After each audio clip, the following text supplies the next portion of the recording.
Hej. Ja, så tænker jeg på at lave en lille video-update her.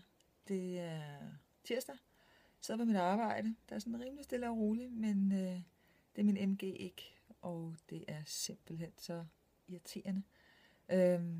Det, der faktisk er værst lige nu, kan man sige, det er rystelserne. Mine hænder, de er helt skæve oppe i mine arme. Det er ikke altid, man kan se, de ryster, men jeg kan faktisk mærke det hele vejen op igennem, at der er sådan en sitren.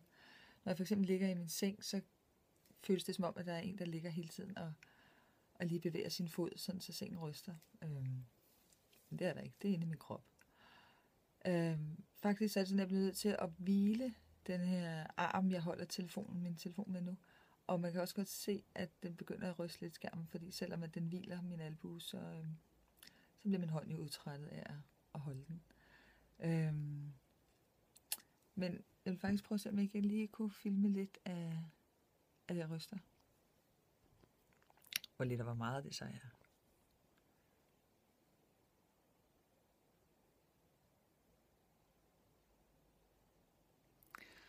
Ja, det er det, vi har med at gøre, lige så snart jeg har brugt mine hænder i mere end 2 minutter. Men ja, fortsat god tirsdag til alle sammen. Ha' det dejligt. Hej.